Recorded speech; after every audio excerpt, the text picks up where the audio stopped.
Hi guys, welcome. Today I am creating a zine and painting the entire thing in watercolor. I use a little bit of micron pen and some gesso at part, but for the most part I'm using my Daniel Smith watercolor palette that I created and just having a lot of watercolor fun. So here I'm painting the cover and just adding a lot of blues. I'm using one of my favorite colors, PhthaloTurquoise, and some Indigo, and then I am dropping in some Shadow Violet in her hair and some Potter's Pink, in addition to some Quin Coral, and I do drop in some salt in the background there when the paint is still wet so I can get some cool texture effects. And just having a lot of fun and sticking to, for each page, I'm trying to stick to a color palette of maybe a maximum of 3 colors, just so everything pulls together nicely. And then on each page I do use the same colors here and there just to pull it all together. The Pyrole red is in her ponytail there, and you'll see me use that in some writing and on other pages, and just pulling the whole thing together and keeping it cohesive color-wise.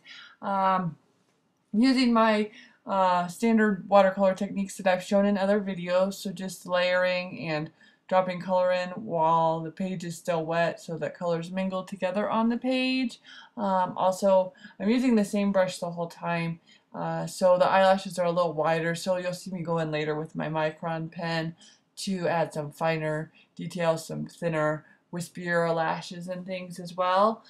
This project was a lot of fun, and I've been wanting to make a zine for some time. I did make one a while back, but this one was the first one I did with watercolor, and I'm using thick watercolor paper when I made this, so it doesn't fold very well in the end, so I'll probably make some copies of it on thinner paper, but I didn't want to use thin paper because I knew it wouldn't take water very well and get all warped. So anyway, Allie Brown and James Burke did some awesome videos on zines, and it just inspired me and made me want to make another one.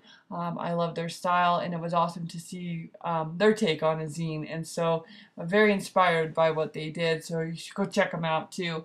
If you want to make a zine, it's a lot of fun. It's all on one page here, and it has basically 4 spreads, so it's 8 panels, but 4 spreads, 2-page spreads. So it was a lot of fun, and well, kind of 3, I guess, kind of 3 spreads, because it's this is the cover and the back page right here. So that's kind of like a spread, I guess, but it doesn't look like one because you don't see them together in the end. But anyway, yeah, it was a lot of fun, and I highly recommend doing this. I pretty much did the whole thing in watercolor, except for a little bit of micron and some gesso because I wanted to tone down a background. You'll see me do that later on another page. It's the owl page, the soar page.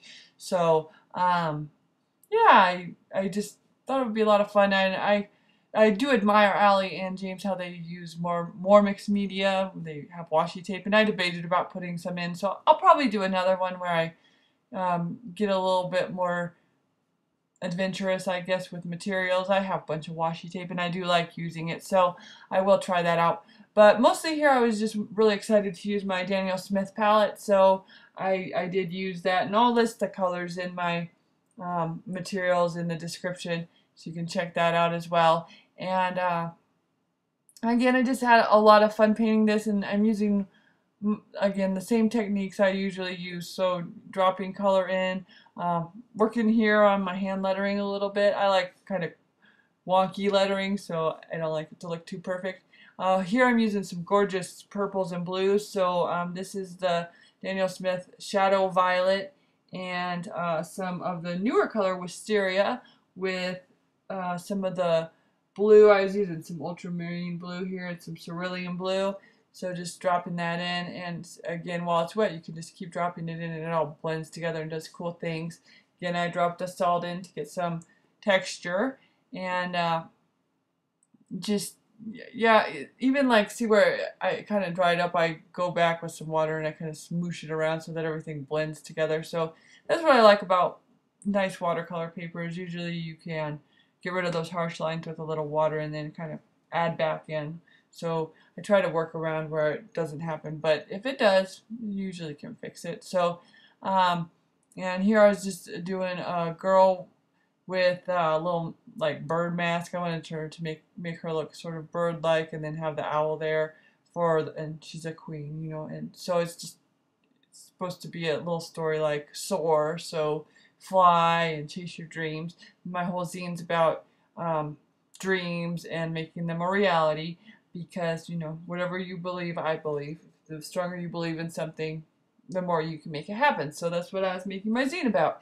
And I had a lot of fun making this. So again, I'll drop off and you can look in the description, and I'll list all my supplies as usual. I didn't do anything too different, just using my Daniel Smith palette, and I am using a little bit of marker, and you'll see later I'll use gesso to cover up this background a little bit, just to tone it down so the girl pops out a little more. So thank you again for stopping by. If you like what you see, please like and subscribe, and leave some comments if there's anything else you'd like to see. Thank you so much.